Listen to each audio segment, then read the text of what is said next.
Details చూద్దాం. CM Revanth రెడ్డిని కలిశారు తెలంగాణ క్యాడర్ కు చెందిన ట్రైనీ ఐఏఎస్లు తీన్మార్ మల్లన్న. తర్వాత ఈనాడు సంస్థల అధినేత రామోజీరావు చిత్రపటానికి నివాళి అర్పించారు సీఎం, మంత్రులు. రాష్ట్రంలో మంత్రులకు ల్యాండ్ క్రూజర్లు కేటాయించింది రాష్ట్ర ప్రభుత్వం. సీఎం కాన్వాయ్లో భద్రతా ప్రమాణాలకు అనుగుణంగా మంత్రుల కాన్వాయ్ని తీర్చిదిద్దింది. మరోవైపు సింగరేణిలో కారుణ్య నియామకాలకు అప్లై చేసుకునే అభ్యర్థుల వయో పరిమితిని పెంచుతూ నిర్ణయం తీసుకుంది యాజమాన్యం.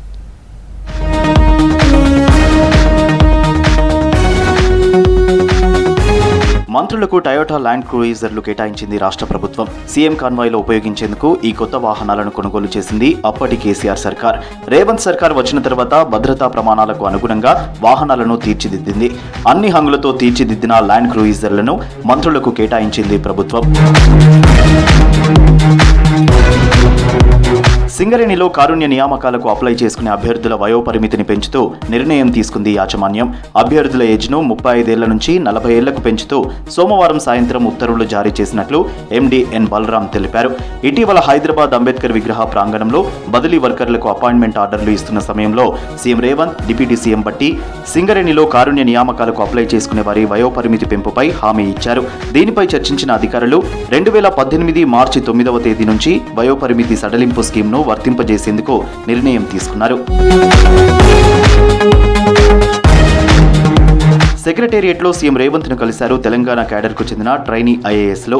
డాక్టర్ మర్రి చెన్నారెడ్డి మానవ వనరుల అభివృద్ధి కేంద్రంలో శిక్షణ పొందుతున్న 2023 బ్యాచ్ కు చెందిన ఐఏఎస్ సీఎంతో భేటీ అయ్యారు. అడ్మినిస్ట్రేటివ్ కు సంబంధించిన పలు అంశాలపై చర్చించారు. ముఖ్యమంత్రి రేవంత్ రెడ్డిని కలిశారు RERA chairman justice Rajasekhar Reddy. సెక్రటేరియట్లో రెరా సభ్యులు ప్రదీప్ కుమార్, రిటైర్డ్ ఐఏఎస్ చిత్ర రామచంద్రన్తో కలిసి సీఎంను మర్యాదపూర్వకంగా కలిశారు chairman justice Rajasekhar Reddy. RERA చట్టాన్ని కఠినంగా అమలు చేయాలని రెరా సభ్యులకు సూచించారు సీఎం రేవంత్ రెడ్డి. చట్టం అమలు ద్వారా కొనుగోలుదారులు మోసపోకుండా చూడాలని ఆదేశించారు. జూబ్లీహిల్స్లోని నివాసంలో సీఎం రేవంత్ రెడ్డిని కలిశారు నల్గొండ పట్టభద్రులు MLC Teenmar Mallanna. Nalgonda, Warangal, Khammam graduate MLC బైపోల్లో గెలిచిన తర్వాత తొలిసారి సీఎంను కలిశారు మల్లన్న. తనపై నమ్మకం ఉంచి కాంగ్రెస్ పార్టీ టికెట్ ఇచ్చినందుకు కృతజ్ఞతలు తెలిపారు. బైపోల్లో గెలిచిన తీన్మార్ మల్లన్నను అభినందించారు సీఎం రేవంత్ రెడ్డి. ఈనాడు సంస్థల అధినేత రామోజీరావు చిత్రపటానికి నివాళి అర్పించారు సీఎం రేవంత్ రెడ్డి, మంత్రులు. రామోజీ ఫిలిం సిటీకి వెళ్లారు సీఎం రేవంత్, మంత్రి తుమ్మల, ఇతర నేతలు. రామోజీరావు కుటుంబ సభ్యులతో మాట్లాడారు. ఈ సందర్భంగా రామోజీరావుతో ఉన్న అనుబంధాన్ని గుర్తు చేసుకున్నారు సీఎం రేవంత్. ఫోన్ ట్యాపింగ్ కేసులో ఛార్జ్షీట్ దాఖలు చేశారు పోలీసులు. మార్చి 10న ట్యాపింగ్ కేసులో ఎఫ్ఐఆర్ నమోదు చేశారు. ఇప్పటి వరకు 4 పోలీసు అధికారులను అరెస్ట్ చేశారు. నిందితులుగా 6గురిని చేర్చారు పోలీసులు. ఇప్పటికీ ఇదే కేసులో అరెస్ట్ అయిన అడిషనల్ ఎస్పీలు భుజంగరావు, తిరుపతన్న బెయిల్ పిటిషన్లు దాఖలు చేశారు. ఛార్జ్షీట్ దాఖలు చేసినప్పటికీ ఇంకా విచారించాల్సిందన్నందున బెయిల్ మంజూరు చేయొద్దన్నారు పీపీ. ఇరువురు బెయిల్ పిటిషన్లపై వాదనలు విన్న నాంపల్లి కోర్టు తీర్పు రేపు వెల్లడించనుంది.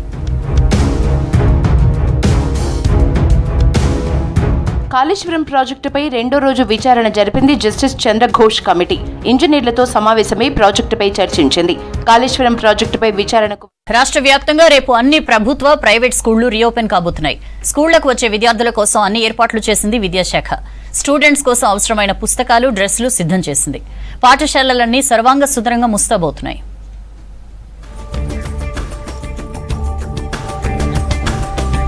రేపటి నుంచి రాష్ట్ర వ్యాప్తంగా స్కూళ్లు ఓపెన్ కానున్నాయి. వేసవి సెలవులు పూర్తి కావడంతో స్కూళ్లు తెరవనున్నారు అధికారులు.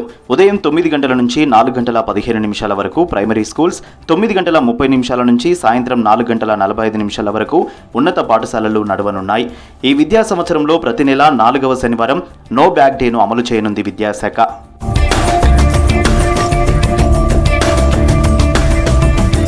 ప్రభుత్వ స్కూళ్లలో ప్రతిరోజు 30 నిమిషాల పాటు పాఠ్య పుస్తకాలు, మ్యాగజైన్లు చదివించాలని విద్యాశాఖ టీచర్లకు ఆదేశాలిచ్చారు అధికారులు. విద్యార్థులతో 5 నిమిషాలు యోగా, ధ్యానం చేయించాలని మార్గదర్శకాలు విడుదల చేశారు. జనవరి 10 నాటికి 10వ తరగతి సిలబస్ పూర్తి చేయాలని విద్యాశాఖ నిర్ణయించింది. ఇప్పటికే విద్యార్థులకు అందాల్సిన నోట్బుక్స్ ను స్కూళ్లకు తరలించారు అధికారులు. ప్రభుత్వ స్కూళ్లలో విద్యార్థుల సంఖ్య పెంచేందుకు బడిబాట కార్యక్రమం కంటిన్యూ చేస్తోంది సర్కార్.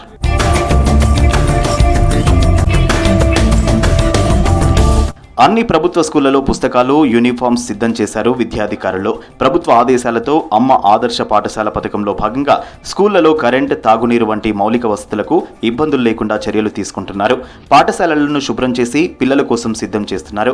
అమ్మ ఆదర్శ పాఠశాల పథకంలో భాగంగా జిల్లాల్లోని ప్రభుత్వ పాఠశాలలను ముస్తాబు చేస్తున్నారు. అయినా చాలా పాఠశాలలో సరైన వసతులు లేవనే అభిప్రాయం వ్యక్తమవుతోంది. మంత్ నుంచి కంటిన్యూగా జరుగుతున్న వర్క్ ఏంటంటే మెయిన్గా డ్రింకింగ్ వాటర్ కంప్లీట్ అయిపోయింది. రూమ్లలో ఎలక్ట్రిఫికేషన్ లేకుండే 10 యూనిట్స్కి శాంక్షన్ అయినాయి. 10 యూనిట్స్ కూడా కంప్లీట్ అయిపోయినాయి. టాయిలెట్స్ ఉండే, టాయిలెట్స్ కూడా క్లీనప్ చేసేసారు. కొత్తవి చేసేది ఉంది, అది పెండింగ్ ఉంది. అదొకటి అయితే అయిపోతుంది. మైనర్ రిపేర్స్ కింద మొత్తం అంతా స్టేజెస్ కానీ, ప్లాట్ఫామ్స్ కానీ, బ్యాగ్స్, కాంపౌండ్ వాళ్ళు కానీ క్లియర్ అయిపోయింది. పాఠశాలల్లో ఉండేటువంటి మరుగుదొడ్లను శుభ్రం చేసే వ్యవస్థ లేదు. గతంలో స్కావెంజర్స్ ఉండే, అది 2500లకు అసలు ఎవరు కూడా ఉండరు. కనీసం మినిమం వేతనంగా ఇచ్చి ఒక స్కావెంజర్లను నియమించాలని మేము ప్రభుత్వాన్ని కోరుతున్నాం. ఈ ప్రభుత్వం గతంలో ఇస్తానని హామీ ఇచ్చింది. ఆ మేరకు నమ్మకం కూడా ఉంది. బహుశా జూన్, జూలై వరకు స్కావెంజర్లు ఇస్తానని నమ్మకం ఉంది.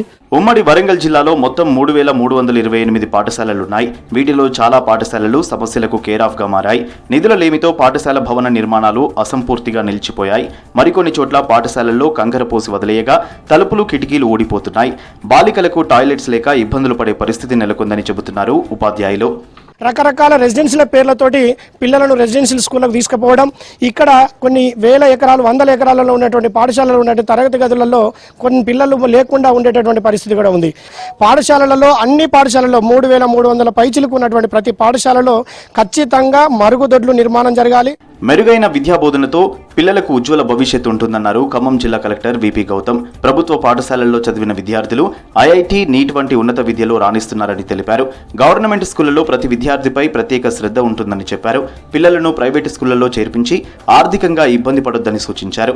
జిల్లా కేంద్రంలో బడిబాట కార్యక్రమంలో పాల్గొన్నారు కలెక్టర్. ప్రభుత్వ స్కూళ్లలో విద్యార్థుల సంఖ్యను పెంచేలా ఉపాధ్యాయులు, సిబ్బంది చొరవ తీసుకోవాలని సూచించారు విపి గౌతమ్. మనకు టాయిలెట్స్ కావచ్చు, ప్రతి రూమ్లో కూడా 4 ట్యూబ్ లైట్స్, 4 ఫ్యాన్స్, ఎంత ఎండాకాలమైనా సరే, చలికాలమైనా, వర్షాకాలమైనా సరే పిల్లలకి ఎలాంటి ఇబ్బంది లేకుండా సఫిషియెంట్ లైటింగ్, వెంటిలేషన్ ఉన్న విధంగా, అట్లానే మేజర్ అండ్ మైనర్ రిపేర్స్ ఇవి అన్నీ కూడా చేపట్టడం జరిగింది. అంటే స్కూల్ స్టార్ట్ అయిన ఫస్ట్ రోజే పిల్లలకి యూనిఫామ్ ఇప్పించాలి, అట్లానే బుక్స్ ఇప్పించాలి అనే దాంట్లో చాలా చిత్తశుద్ధితో ఉంది. రేపటి నుంచి స్కూల్స్ రీఓపెన్ కానుండడంతో అన్ని ఏర్పాట్లు చేస్తోంది సర్కార్. బడి ఈడు పిల్లలందరినీ బడిలో చేర్పించేందుకు ప్రత్యేక చర్యలు చేపట్టింది విద్యాశాఖ.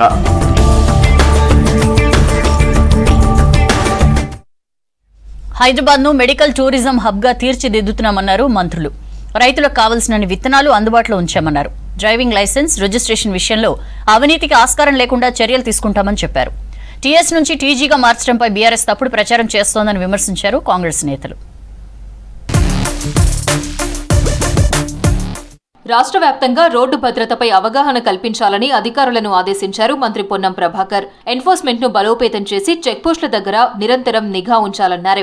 సెక్రటేరియట్లో రవాణా శాఖ అధికారులతో సమీక్ష నిర్వహించారు మంత్రి Ponnam Prabhakar. School bus fitness పై వరుసగా తనిఖీలు చేయాలన్నారు. సిటీలో సీఎన్జీ, ఎలక్ట్రిక్ ఆటో రిక్షాలను ప్రోత్సహించేలా పాలసీ రూపొందించాలన్నారు.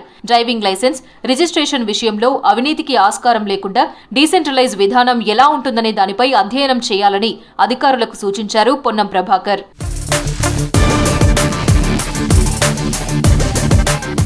రైతులకు కావాల్సినన్ని విత్తనాలు అందుబాటులో ఉంచామన్నారు మంత్రి తుమ్మల నాగేశ్వరరావు. ఇప్పటి వరకు రైతులకు సరిపడా పచ్చిరొట్ట విత్తనాన్ని పంపిణీ చేసినట్టు తెలిపారు. ఇతర రాష్ట్రాల నుంచి అదనంగా విత్తనాలు తెప్పించామని చెప్పారు. రైతు నేస్తం కార్యక్రమంలో భాగంగా అధిక సాంద్రత పత్తి సాగు, సేంద్రియ వ్యవసాయంపై రైతులతో ఇంటరాక్ట్ అయ్యారు తుమ్మల. రైతు నేస్తం ద్వారా రైతుల అవసరాలకు ప్రాధాన్యతనిస్తూ అవసరమైన కార్యక్రమాలు చేపట్టాలని అధికారులను ఆదేశించారు.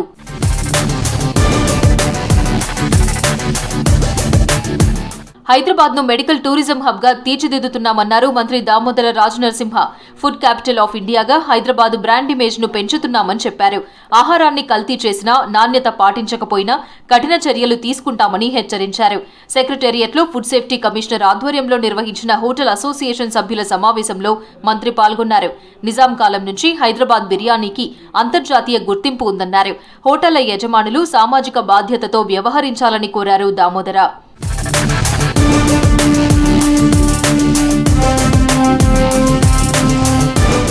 రాష్ట్రంలో సెమీ రెసిడెన్షియల్ స్కూళ్లు పెట్టాలన్న సీఎం రేవంత్ రెడ్డి ఆలోచనను స్వాగతిస్తున్నామన్నారు నాగర్ కర్నూలు ఎంపీ మల్లు రవి. ప్రభుత్వ రెసిడెన్షియల్ పాఠశాలల్లో సరైన సౌలతులు లేవని, సెమీ రెసిడెన్షియల్ ద్వారా విద్యార్థుల సంఖ్య పెరుగుతుందన్నారు.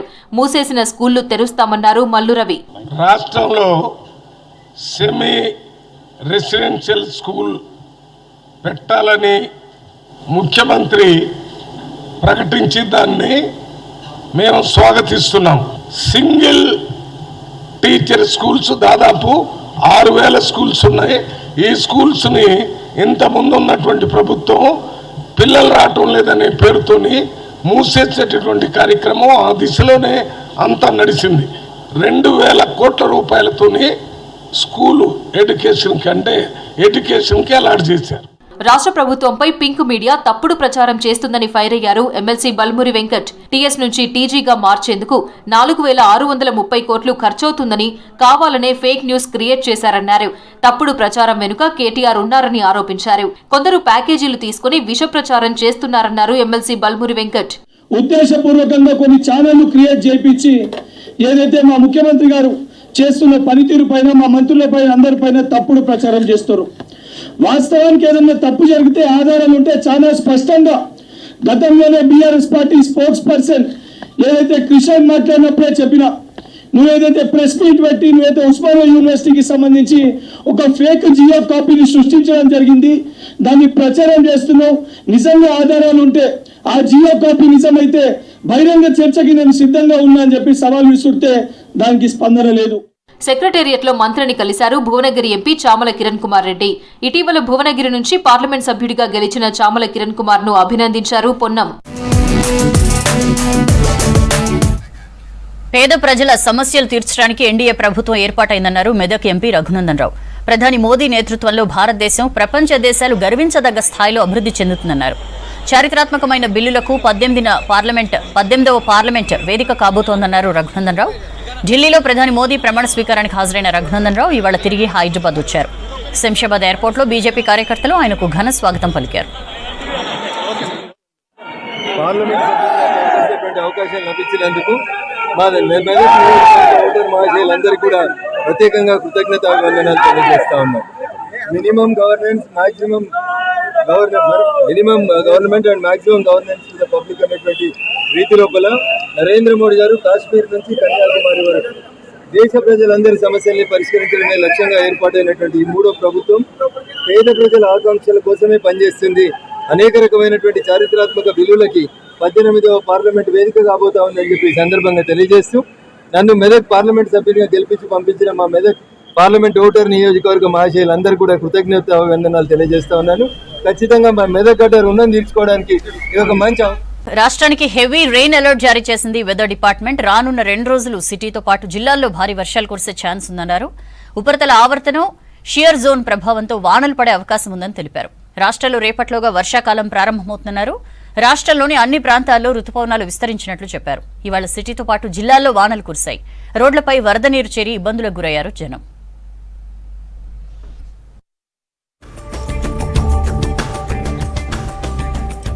రేపటిలోగా రాష్ట్రంలో మాన్సూన్ సీజన్ ప్రారంభం కానుందన్నారు వాతావరణ శాఖ అధికారులు. నైరుతి రుతుపవనాలు రాష్ట్రం అంతటా విస్తరించాయని చెప్పారు.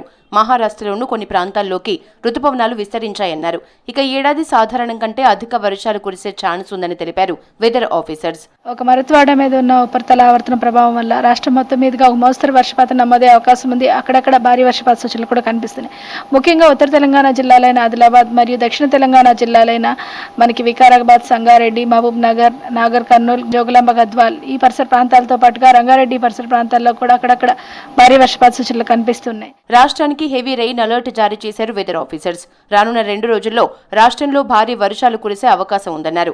మహారాష్ట్ర పరిసరాల్లో ఏర్పడిన ఉపరితల ఆవర్తనం, షియర్ జోన్ ప్రభావంతో వర్షాలు పడే అవకాశం ఉందన్నారు. ముఖ్యంగా ఉత్తర, దక్షిణ జిల్లాల్లో అధిక వర్షాలు కురిసే అవకాశం ఉందన్నారు అధికారులు. ఈ సమయంలో సోయింగ్ చేయడం వల్ల దాదాపుగా వచ్చే 13వ తేదీ నుంచి కొద్దిగా వర్షం అనేది తగ్గుతుంది. కాబట్టి విత్తనాలు చెదిరిపోవడం కానీ ఇవన్నీ కూడా లేకుండా ఎక్కువగా మొలకెత్తే అవకాశం అయితే కనిపిస్తుంది అనమాట. దీంతో పాటుగా మనకి ఋతుపవనాలు కూడా సకాలంలో రావడం, సమృద్ధిగా వర్షాలు కురిసే అవకాశం ఉన్నందున ఈ సంవత్సరం ఆశాజనకంగా కూడా ఉండే అవకాశం అయితే కనిపిస్తుంది. రేపు 16 జిల్లాలకు ఎల్లో అలర్ట్ ప్రకటించారు వాతావరణ శాఖ అధికారులు.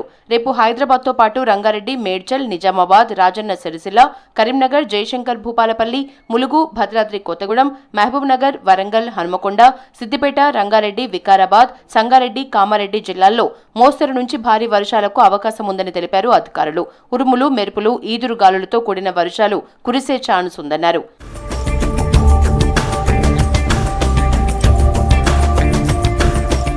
ఇవాళ సిటీతో పాటు శివార్లలో జిల్లాల్లో వర్షం కురిసింది. సాయంత్రం నగరమంతా దట్టమైన మేఘాలు కమ్ముకున్నాయి. KPHB, JNTU, BHEL, RC Puram, Patancheru, Ameenpur, Meerpet, Badangpet, Dilsukh Nagar, Saroor Nagar, Kothapet, Malakpet, Madannapet ఏరియాల్లో మోస్తరు వర్షం కురిసింది. సుచిత్ర, కొంపల్లి, బహదూర్పల్లి, గండి మైసమ్మ, దుండిగల్, జీడిమెట్ల ప్రాంతాల్లోనూ వర్షం పడింది. నిర్మల్ జిల్లాలోని ముధోల్లో భారీ వర్షం పడింది. జిల్లాలోని అన్ని మండలాల్లో ఉరుములు, మెరుపులతో కూడిన వాన పడింది. మెదక్ జిల్లా నిజాంపేట మండలం వర్షాలు కురిశాయి. ఉమ్మడి ఆదిలాబాద్ జిల్లాలో పలు ప్రాంతాల్లో వర్షం కురిసింది.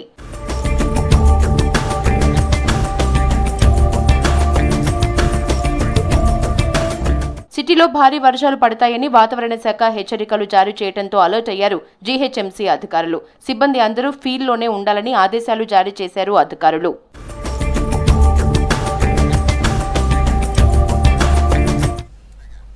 ఏపీలో కొత్త ప్రభుత్వం కొలువుదీరనుంది. ఆంధ్రప్రదేశ్ ముఖ్యమంత్రిగా చంద్రబాబు నాయుడు రేపు ప్రమాణ స్వీకారం చేయనున్నారు.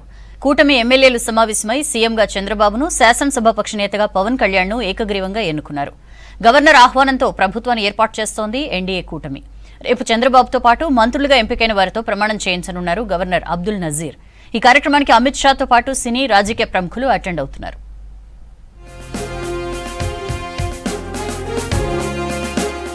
ఏపీ గవర్నర్ అబ్దుల్ నజీర్ ను కలిశారు ఎన్డీఏ కూటమి నేతలు. టీడీపీ రాష్ట్ర అధ్యక్షులు Atchannaidu, Janasena PSC chairman Nadendla Manohar, BJP state chief పురంధేశ్వరులు రాజ్భవన్ లో గవర్నర్ తో భేటీ అయ్యారు. ప్రభుత్వ ఏర్పాటుకు ఆహ్వానించాలని గవర్నర్ ను కోరారు. చంద్రబాబుకు మద్దతిచ్చిన 164 మంది సభ్యుల జాబితాను గవర్నర్ కు అందజేశారు. ఏపీలో కొత్త ప్రభుత్వం ఏర్పాటు చేయాల్సిందిగా చంద్రబాబు నాయుడుని కోరారు ఆ రాష్ట్ర గవర్నర్ అబ్దుల్ నజీర్. గవర్నర్ ఆహ్వానంతో రాజ్భవన్ కు వెళ్లారు చంద్రబాబు. మంత్రివర్గ ఏర్పాటుపై చర్చించారు. రేపు ఏపీ సీఎంగా ప్రమాణం చేయనున్నారు చంద్రబాబు.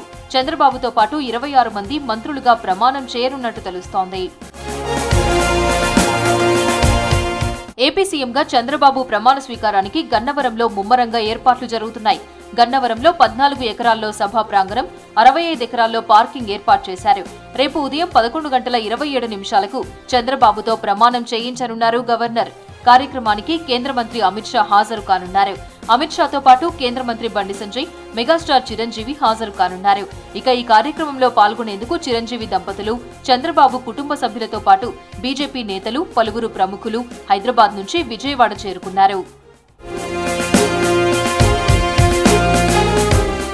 రాజధానిపై కీలక ప్రకటన చేశారు TDP national chief Chandrababu Naidu. Andhra Pradesh రాజధానిగా అమరావతి ఉంటుందని స్పష్టం చేశారు. విశాఖను ఆర్థిక రాజధాని, ఆధునిక నగరంగా అభివృద్ధి చేద్దామని అన్నారు. విశాఖను రాజధానిగా చేస్తామని ప్రకటించిన నాటి సీఎంను విశాఖ ప్రజలే తరిమేశారన్నారు బాబు. విజయవాడలో జరిగిన కూటమి ఎమ్మెల్యేల సమావేశంలో చంద్రబాబు నాయుడు ఈ వ్యాఖ్యలు చేశారు. మన రాజధాని అమరావతి, అమరావతి రాజధాని, విశాఖపట్నం ఆర్థిక రాజధానిగా, ఒక ప్రత్యేకమైన సిటీగా, ఆధునికమైన నగరంగా తయారు చేసుకుందాం. ఆనాటి ముఖ్యమంత్రి విశాఖపట్నాన్ని రాజధానిగా చేస్తాను, ఎన్నికలు అవుతానే అక్కడే ప్రమాణ స్వీకారం చేస్తానంటే నువ్వు రావద్దు అని ప్రజా తీర్పిచ్చిన రాజధాని నగరం విశాఖ నగరం. జనసేన పార్టీ విలువలను, స్ఫూర్తిని ముందుకు తీసుకెళ్లడంలో పార్టీ ఎమ్మెల్యేలంతా కలిసి పనిచేయాలన్నారు జనసేన అధినేత పవన్ కళ్యాణ్. ఇది పగలు ప్రతీకారాలకు సమయం కాదన్నారు. పార్టీని నమ్మి ప్రజలు అప్పగించిన బాధ్యతలను సక్రమంగా నిర్వర్తించాలన్నారు. ప్రజా సమస్యల పరిష్కారానికి మొదటి ప్రాధాన్యత ఇవ్వాలన్నారు పవన్. ఇది కక్ష సాధింపులకి సమయం కాదు. ఇది వ్యక్తిగత దూషణలకు సమయం కాదు ఇది. 5 కోట్ల మంది పైగా ప్రజలు మన మీద నమ్మకాన్ని పెట్టుకున్నారు. మన మీద మనందరం ఉమ్మడిగా, మనందరం సమిష్టిగా ఆంధ్రప్రదేశ్ ప్రజలు ఏ అభివృద్ధి అయితే కోరుకుంటున్నారో మనందరం సమిష్టిగా దీన్ని ముందుకు తీసుకెళ్లాలి. ఏపీ మాజీ సీఎం జగన్ ను కలిశారు పార్టీ ముఖ్య నాయకులు. తాడేపల్లిలో క్యాంపు కార్యాలయంలో ఇటీవల ఎన్నికల్లో పోటీ చేసిన అభ్యర్థులు జగన్ తో భేటీ అయ్యారు. ఎన్నికల ఫలితాలు, పార్టీ కార్యకర్తలపై దాడులు తదితర అంశాలపై చర్చించారు జగన్. ఉన్నత విద్యాసంస్థల్లో అడ్మిషన్లపై కీలక నిర్ణయం తీసుకుంది యూనివర్సిటీ గ్రాంట్స్ కమిషన్. ఇకపై ప్రతి ఏడాది 2 సార్లు అడ్మిషన్లు తీసుకునేందుకు అనుమతిస్తూ ఉత్తర్వులు జారీ చేసింది. ఇక నుంచి మొదటి విడతలో జనవరి నుంచి ఫిబ్రవరి, రెండో విడతలో జూలై, ఆగస్టులో ఉన్నత విద్యాసంస్థల్లోకి విద్యార్థుల ప్రవేశాలకు అనుమతి ఇచ్చింది యూజీసీ. విద్యార్థుల ప్రయోజనం కోసం ఈ నిర్ణయం తీసుకున్నట్లు యూజీసీ చైర్మన్ జగదీష్ తెలిపారు.